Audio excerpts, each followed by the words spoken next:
ವೀಕ್ಷಕರೇ, ಸುದ್ದಿ ನ್ಯೂಸ್ ಬುಲೆಟಿನ್ಗೆ ಸ್ವಾಗತ. ನಾನು ರೇಖಾ ಸುಭಾಷ್. ಸಿದ್ದರಾಮಯ್ಯ ನೇತೃತ್ವದ ರಾಜ್ಯ ಕಾಂಗ್ರೆಸ್ ಸರ್ಕಾರದ ಭ್ರಷ್ಟಾಚಾರ ಹಗರಣದ ವಿರುದ್ಧ ರಾಜ್ಯ ಬಿಜೆಪಿ ಮತ್ತು ಜೆಡಿಎಸ್ ನಡೆಸುತ್ತಿರುವ ಮೈಸೂರು ಛಲ ಪಾದಯಾತ್ರೆಯು ಮಂಡ್ಯದಲ್ಲಿ ಅದ್ದೂರಿಯಾಗಿ ನಡೆಯುತ್ತಿದ್ದು, ಬಿಜೆಪಿ ಮತ್ತು ಜೆಡಿಎಸ್ ಪಕ್ಷದ ರಾಜ್ಯ ಮಟ್ಟದ ನಾಯಕರು ಸುದ್ದಿ ಜನಾಂದೋಲನ ವೇದಿಕೆಯ ಲಂಚ ಭ್ರಷ್ಟಾಚಾರ ವಿರೋಧಿ ಫಲಕ ಸ್ವೀಕರಿಸಿ ಬೆಂಬಲ ಸೂಚಿಸಿದರು. ಜೆಡಿಎಸ್ ಯುವ ಜನತಾದಳ ರಾಜ್ಯಾಧ್ಯಕ್ಷ ನಿಖಿಲ್ ಕುಮಾರಸ್ವಾಮಿ, ಸಿರಗುಪ್ಪೆ ಮಾಜಿ ಶಾಸಕ ಸೋಮಲಿಂಗಪ್ಪ, ಪಾಂಡವಪುರ ತಾಲೂಕು ಬಿಜೆಪಿ ಹಾಗೂ ಜೆಡಿಎಸ್ ಅಧ್ಯಕ್ಷರುಗಳು ಸುದ್ದಿ ಜನಾಂದೋಲನದ ಫಲಕ ಸ್ವೀಕರಿಸಿ ಬೆಂಬಲ ವ್ಯಕ್ತಪಡಿಸಿದರು.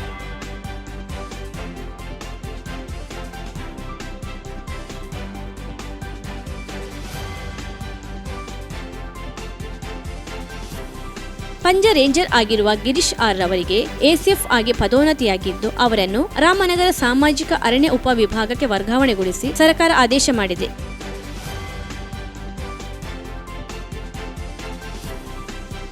ಅಡುಗೆ ಸಿಬ್ಬಂದಿಗಳ ವೇತನ ಸಹಿತ ವಿವಿಧ ಬೇಡಿಕೆ ಈಡೇರಿಸುವಂತೆ ಒತ್ತಾಯಿಸಿ ಜಿಲ್ಲಾ ಗ್ಯಾರಂಟಿ ಅನುಷ್ಠಾನ ಸಮಿತಿಯ ಸದಸ್ಯ ರಂಜಿತ್ ರೈ ಮೇನಾಲ ಹಾಗೂ ಮೇನಾಲ ಕಿರಿಯ ಪ್ರಾಥಮಿಕ ಶಾಲೆಯ ಎಸ್ಟಿಎಂಸಿ ಅಧ್ಯಕ್ಷ ಶೌಕತ್ ಆಲಿ ಅವರು ಜಿಲ್ಲಾ ಉಸ್ತುವಾರಿ ಸಚಿವರಿಗೆ ಮನವಿ ಸಲ್ಲಿಸಿದ್ದಾರೆ. ಸರ್ಕಾರಿ ಶಾಲೆಗಳ ಆವರಣದಲ್ಲಿ ಸ್ವಚ್ಛತೆ ಇಲ್ಲದ ಕಾರಣ ಮಕ್ಕಳಿಗೆ ಆರೋಗ್ಯ ಸಮಸ್ಯೆಗಳು ಉಂಟಾಗುತ್ತದೆ. ಸರ್ಕಾರಿ ಶಾಲೆಯ ಆವರಣ ಸ್ವಚ್ಛಗೊಳಿಸಲು ಯಾವುದೇ ಅನುದಾನಗಳು ಬರುವುದಿಲ್ಲ. ಶಾಲೆಗಳ ಆವರಣ ಸ್ವಚ್ಛತೆಯನ್ನು ಕಾಪಾಡುವ ಜವಾಬ್ದಾರಿಯನ್ನು ಗ್ರಾಮ ಪಂಚಾಯತ್ಗಳಿಗೆ ವಹಿಸಬೇಕು. ಸರ್ಕಾರಿ ಶಾಲೆಗಳಿಗೆ ಸರ್ಕಾರದ ಅನುದಾನ ಬಿಡುಗಡೆಗಳಲ್ಲಿ ಬದಲಾವಣೆಯನ್ನು ಬಯಸುತ್ತೇವೆ. ಹೊಸ ಕೊಠಡಿಗಳು, ಅಕ್ಷರ ದಾಸೋಹ ಕೊಠಡಿ, ಶೌಚಾಲಯಗಳು, ಶಾಲಾ ಕಾಂಪೌಂಡ್ ಇವುಗಳ ನಿರ್ಮಾಣಕ್ಕೆ ಹೊಸದಾಗಿ ಬಿಡುಗಡೆ ಮಾಡುವ ಎಲ್ಲಾ ಅನುದಾನಗಳನ್ನು ಶಿಕ್ಷಣ ಇಲಾಖೆ, ತಾಲೂಕ್ ಪಂಚಾಯತ್, ಗ್ರಾಮ ಪಂಚಾಯತ್ಗಳಿಗೆ ನೇರವಾಗಿ ನೀಡಿ ನಂತರ ಟೆಂಡರ್ಗಳಿಗೆ ನೀಡುವಂತಾಗಬೇಕು. ಸರ್ಕಾರಿ ಶಾಲೆ ಅನುದಾನವನ್ನು ಆಯಾ ಇಲಾಖೆಗಳಿಗೆ ನೇರವಾಗಿ ನೀಡಿ ಟೆಂಡರ್ಗಳಿಗೆ ನೀಡುವಂತಾಗಬೇಕು. ಆದರೆ ಮಾತ್ರ ಸರ್ಕಾರಿ ಶಾಲೆಗಳು ಅಭಿವೃದ್ಧಿ ಹೊಂದಲು ಸಾಧ್ಯವಾಗುತ್ತದೆ ಎಂದು ವಿಷಯಗಣಿಟ್ಟು ಅವರು ಮನವಿ ಸಲ್ಲಿಸಿದ್ದಾರೆ.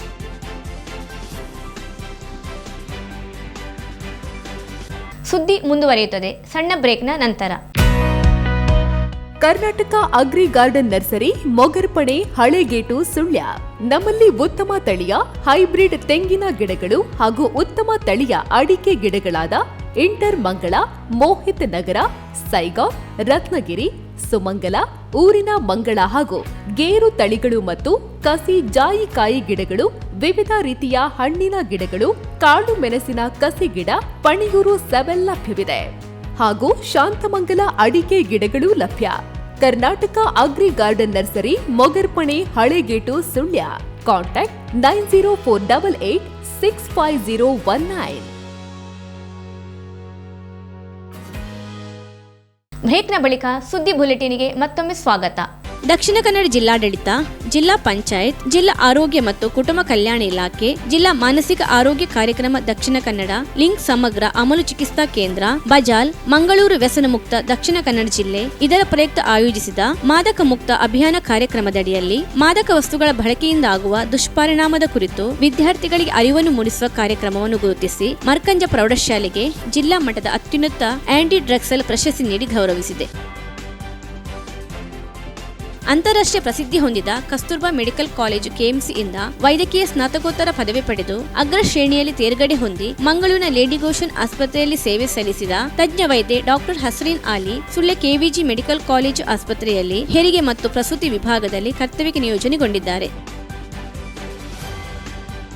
ಅಮರಮುಡ್ನೂರಿನ ಕುಕ್ಕುಜಡ್ಕದ ಪೇಟೆಯಲ್ಲಿ ತಿರುಗಾಡುತ್ತಿದ್ದ ಮಾನಸಿಕ ಖಿನ್ನತೆಗೊಳಗಾದ ಅಪರಿಚಿತ ವ್ಯಕ್ತಿಯೊಬ್ಬರನ್ನು ಉಪಚರಿಸಿ ಮನೆ ಸೇರಿಸುವ ಮೂಲಕ ಆಟೋ ಚಾಲಕ ಮಾನವೀಯತೆ ಮೆರೆದಿದ್ದಾರೆ. ಸುಮಾರು 73 ವರ್ಷ ಪ್ರಾಯದ ಅಪರಿಚಿತ ವಯೋವೃದ್ಧ ವ್ಯಕ್ತಿ ಕಳೆದೆರಡು ದಿನಗಳಿಂದ ಮಾನಸಿಕವಾಗಿ ಕುಕ್ಕುಜಡ್ಕದ ಪೇಟೆಯಲ್ಲಿ ಬಸ್ ನಿಲ್ದಾಣಗಳಲ್ಲಿ ತಿರುಗಾಡುತ್ತಿದ್ದನ್ನು ಗಮನಿಸಿದ ಸ್ಥಳೀಯ ಆಟೋ ಚಾಲಕ ಪುನೀತ್ ಸಂಕೇಶ್ವರ್ ಅವರು ಹೊಯ್ಸಳದವರಿಗೆ ವಿಷಯ ತಿಳಿಸಿದರು. ಸ್ಥಳಕ್ಕೆ ಬಂದ ಪೊಲೀಸರು ವ್ಯಕ್ತಿಯ ಪರಿಚಯ ವಿಚಾರಿಸಿದ ಬಳಿಕ ಅವರ ಮಗಳೊಂದಿಗೆ ಮಾತುಕತೆ ನಡೆಸಿ ದೂರವಾಣಿ ಮೂಲಕ ಸಂಪರ್ಕಿಸಿ ಮನೆಗೆ ಕಳುಹಿಸುವ ವ್ಯವಸ್ಥೆಯನ್ನು ಮಾಡಿದರು. ಪುನೀತ್ ಹಾಗೂ ಸ್ಥಳೀಯರಾದ ಜಗ್ಗೇಶ್ ಮತ್ತು ರವಿ ಸಂಕೇಶ್ವರ್ ಅವರು ಅವರನ್ನು ಆಟೋದಲ್ಲಿ ಗುತ್ತಿಗಾರಿನಲ್ಲಿರುವ ಅವರ ಮಗಳ ಮನೆಗೆ ಬಿಟ್ಟು ಬರುವಲ್ಲಿ ಸಹಕರಿಸಿದರು.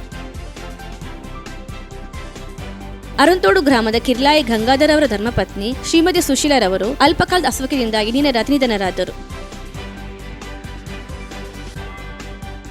ಐನಿಕಿದು ಗ್ರಾಮದ ಐಪಿನಡ್ಕ ನಿವಾಸಿ ಚಂದ್ರಶೇಖರ ನೂಚಿರವರು ನಿಧನರಾದರು. ಅವರಿಗೆ 60 ವರ್ಷ ವಯಸ್ಸಾಗಿತ್ತು.